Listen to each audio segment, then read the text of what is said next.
Ça, Leslie. C'est pour l'épisode 3 en flashback.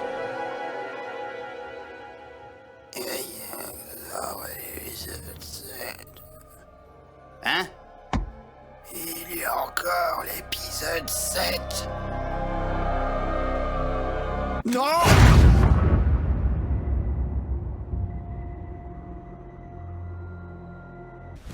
Emotional damage.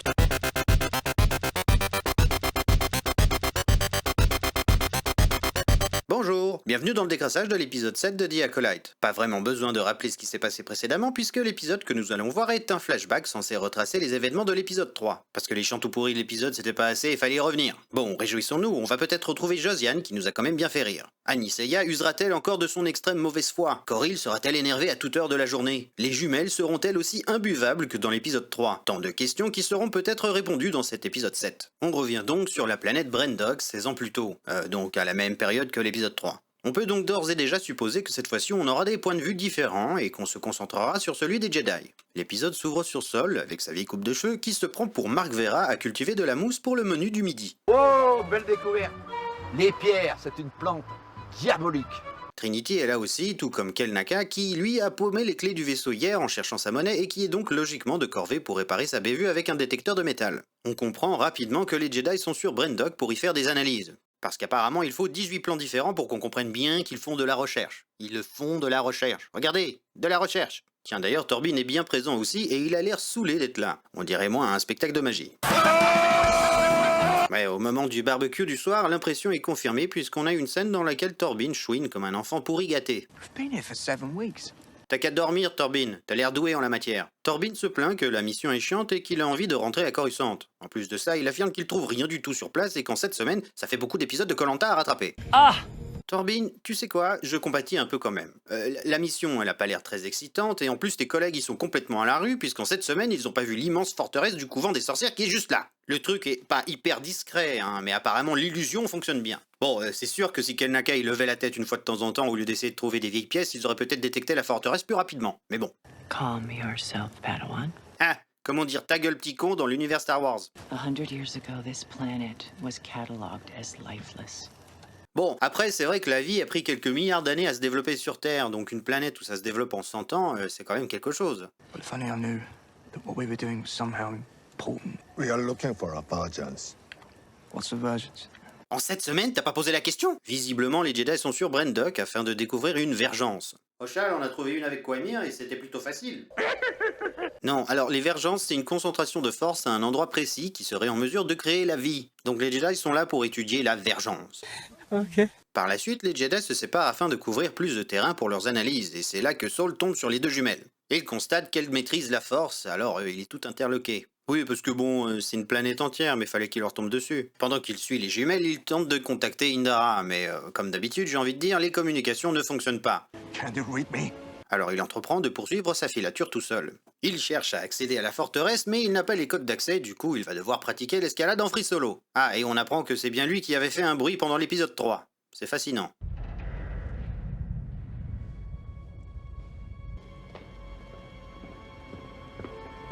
Ah merde, miaou, miaou, miaou. Ah, et sinon les sorcières elles font leur salam alek devant le gros trou. De retour avec ses camarades, Saul raconte tout à Indara et s'inquiète pour les deux jumelles en suggérant qu'elles sont peut-être en danger. Saul parvient malgré tout à convaincre le groupe d'aller voir ce que le couvent de Greluche peut bien manigancer pour la cérémonie prévue le soir même. Les Jedi piratent le système d'entrée de la forteresse et sont accueillis un peu comme si Donald Trump venait présenter une conférence à une faculté d'étudiants de Paris. You're trespassing. Shut up! Silly woman! En même temps, pourquoi est-ce qu'ils étaient obligés de pirater la porte pour entrer? Ils pouvaient pas simplement sonner et dire bonjour avant? On se tape le même dialogue débile que dans l'épisode 3, mais cette fois-ci, on voit ce qui se passe dans la tête de Torbin lorsqu'il se fait posséder par Annie Seiya. En gros, elle tente de le manipuler pour que les Jedi se barrent en lui répétant que personne ne l'aime, qu'il a fait pipi au lit jusqu'à 14 ans et qu'il a raison de vouloir retourner à Coruscant. Sinon, tenter du mind control sur un jeune padawan, c'est plutôt un truc de méchant, non? Non, parce que bon, voilà, quoi, je demande. Neil. Loin de moi l'envie de penser qu'Annie Seiya est méchante, hein. Bref, le reste de la discussion on connaît, et rien qui change par rapport à l'épisode 3. Désormais au vaisseau, Saul explique qu'il a une connexion avec Osha et voudrait qu'elle soit sa padawan, malgré le désaccord d'Indara. Le lendemain, on découvre un Torbin passablement perturbé par les événements de la veille. Faut dire qu'une nana comme Anisea qui s'incruste dans ta tête pour venir te caresser le menton, il a dû faire des rêves agités, le petiot. D'ailleurs, on le voit accompagner May et lui prendre un échantillon sanguin avant qu'elle passe le test Jedi. Au fait, ta mère, elle a un com ou... Enfin, je veux dire, elle a quelqu'un? In this test, you must divine what images appear on the testing What do screen. you want me to do? Bah, j'étais en train de t'expliquer, là, en fait. May passe alors le test des Jedi et comme convenu, elle fait semblant de tout rater. Vu qu'elle a l'air plus décidée que sa sœur à se planter, les Jedi en profitent à la place pour tenter d'en apprendre un peu plus sur la cérémonie de l'Ascension. Bon, le problème c'est que durant la discussion, May elle dit un truc qui pourrait être interprété par les Jedi comme très inquiétant. Mama said everyone must walk through fear. Everyone must be sacrificed to fulfill their destiny. Ouais, effectivement, dit comme ça, on serait tenté à leur place de penser que la situation des jumelles, c'est pas gégène. Sauf que bon, plus tard, on apprendra que le conseil n'est pas en faveur d'intégrer Osha et May dans la formation Jedi, ce qui semble déconcerter Sol, qui avance que les jumelles pourraient courir un grave danger. En plus de ça, magie du hasard, les résultats sanguins tombent pile poil à ce moment. Et le M-count, c'est-à-dire une sorte de taux de midi-chlorien dans le sang, eh bien il est plutôt élevé, voire très élevé en fait. C'est amusant de voir Disney retourner sa veste vis-à-vis des midi-chloriens quand même. Il fut un temps où on voulait même pas en entendre parler dans les films, et maintenant on fait comme si de rien n'était. Well, obviously you're obsessed with midichlorians. Enfin, il découvre aussi que les jumelles, bah, c'est pas vraiment des jumelles, mais plutôt... One consciousness into two bodies? Oui, voilà, Indara, un truc du genre.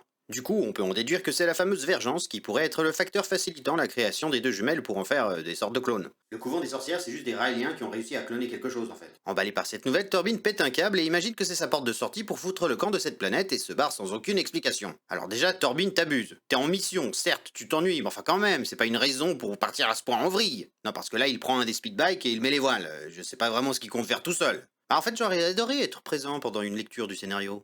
Et alors là, Torbin, il se dit que cette découverte, c'est son moyen pour rentrer à Coruscant. Mais pourquoi il part tout seul, là? Parce que c'est son moyen pour rentrer à Coruscant? Oui, mais il compte faire quoi, là? Pourquoi est-ce qu'il file au couvent et laisse ses collègues Jedi en plan? S'ils le suivent pas, il compte se pointer là-bas, et quoi ensuite? Il veut kidnapper les filles? Distribuer des formulaires? C'est quoi son incitation, exactement? Parce que c'est son moyen pour rentrer? Ok, alors Leslie, tu sais quoi? Vous reprenez tout, et vous revenez me voir quand ce sera un peu plus solide, tout ça, hein? Donc pas d'explication, Torbin part à 200 à l'heure et Sol tente de le rattraper. Et il faut dire que même si c'est complètement con, au moins il se passe quelque chose qui me réveille un peu, parce que les 22 minutes précédentes, on s'ennuyait à mourir, on se serait cru dans un Starfield.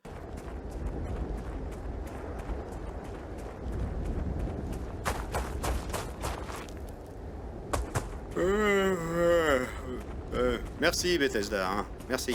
Super. On se retape à nouveau les mêmes lignes de dialogue et les mêmes plans que l'épisode 3 pour expliquer qu'Osha a envie de devenir une Jedi. Tu sais, Leslie, c'est pas comme si on mourait d'envie de revoir l'épisode 3 une seconde fois, hein, t'aurais pu faire un effort. I love you, Mama. I love you. Pas moi, je vous déteste. Au passage, on apprend que c'est Coril qui motive May à faire des conneries pour empêcher sa sœur de partir. Good girl. Get mad. Bah peut-être que j'avais tort, hein, peut-être que c'est pas Anisea la plus mauvaise des deux mères.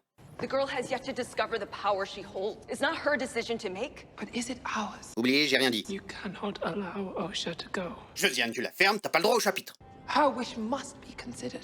Anisea, elle a environ 10 ans, Osha, t'as pas envie de faire preuve d'un peu d'autorité? Bon, sinon la tension semble monter d'un cran sans qu'on comprenne vraiment pourquoi. Là, mais elle bloque les commandes de l'ascenseur et Coril urge ses copines à s'armer. Mais à aucun moment on a vu que les sorcières étaient au courant que les Jedi étaient de retour. Et puis pourquoi elle défonce les commandes de l'entrée, elle? Y a pas un verrou? Je veux dire, ça pourrait être dangereux si par exemple il y avait un feu ou...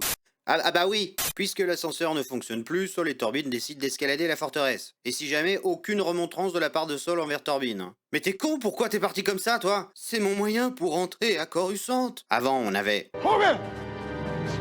Et maintenant tout roule, hein. Lui et Torbin, ils vont se faire la petite paroi comme si de rien n'était. Encore les mêmes plans. J'en peux plus de ce truc. J'ai pas signé pour faire le décrassage du même épisode une seconde fois. Bon, bah pendant tout ça, Indara, elle gueule sur Kanaka sans aucune raison. Go. We must stop him before he starts a conflict. Go!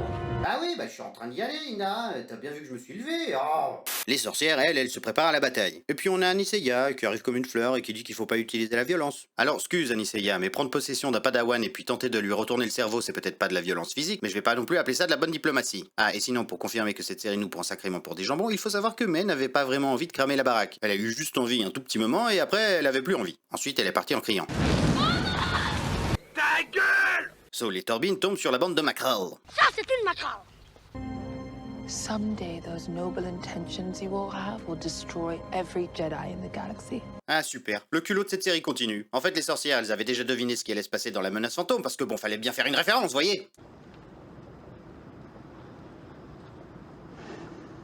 Alors par la suite, il se passe un truc si débile que j'ai été obligé de me repasser la scène pour vérifier que j'étais pas devenu fou. Parce que Torbin voit que les sorcières l'ont dans le viseur depuis un moment et l'esprit de Petit s'échauffe, alors Sol lui dit de se calmer. Sauf qu'on voit soudainement arriver May toute paniquée, j'imagine pour expliquer qu'elle a enfermé sa sœur dans la chambre en foutant le feu à la porte. Et là, sans aucune raison logique, Coril se met en position d'attaque. Du coup, Torbin se met aussi en position d'attaque et là, Anicia se met à crier non et commence à se transformer en genre monstre de fumée et je sais pas, elle décompose sa fille.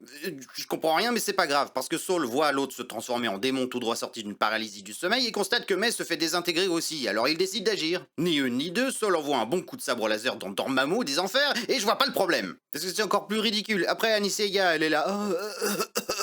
En fait, je voulais laisser partir Osha avec vous, les gars. Mais meuf, il aurait peut-être fallu éviter de te transformer en créature cauchemardesque et puis désintégrer ta fille en même temps si c'est le message que tu voulais faire passer. Yop!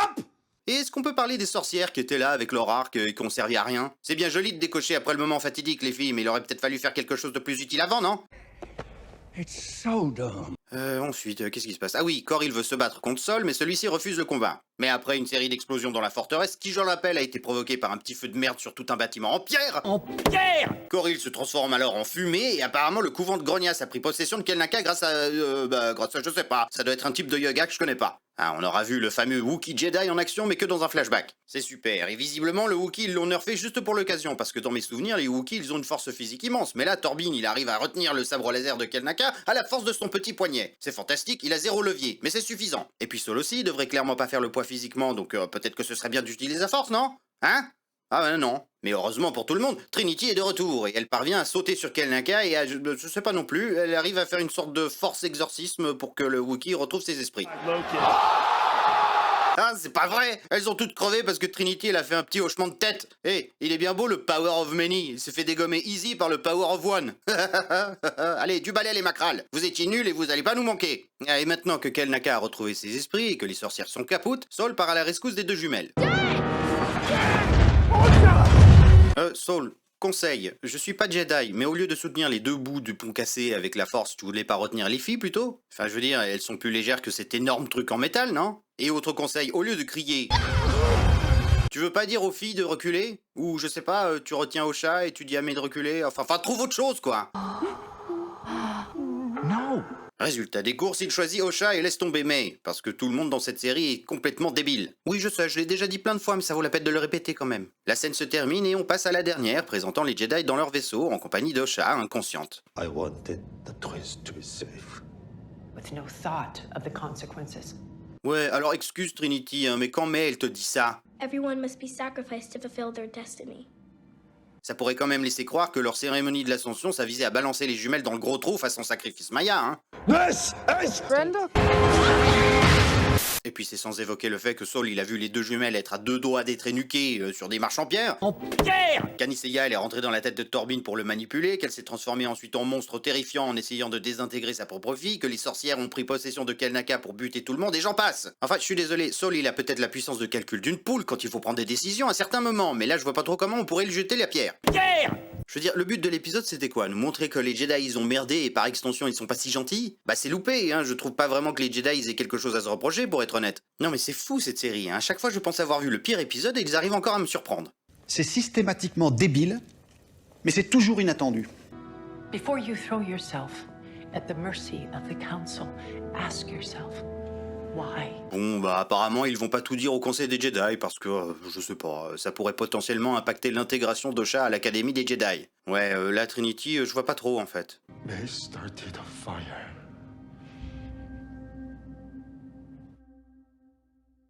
Et ça se termine comme ça. Voilà, j'ai pas de mots. C'est vraiment complètement stupide. Et je... Qu'est-ce que c'est que cette merde? C'est quoi cette musique? Hein? Mais elle a complètement pété un plomb, Leslie. Pourquoi tu nous fous un R&B tout pourri à la fin d'un truc Star Wars? T'as sérieusement pensé que ce serait cool? C'est pas possible. Punaise, vivement que cette série se termine, hein.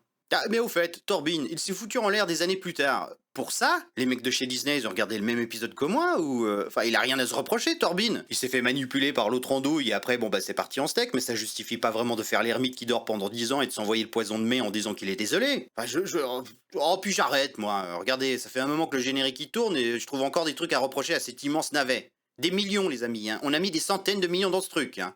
C'est formidable. Ouais. Bon, allez, ça suffit pour aujourd'hui. On se retrouve pour l'épisode final, tiens. Hein? Enfin. Bon, allez, à la prochaine et à bientôt, hein. Ah, et puis abonnez-vous si c'est pas déjà fait. Allez, bye bye.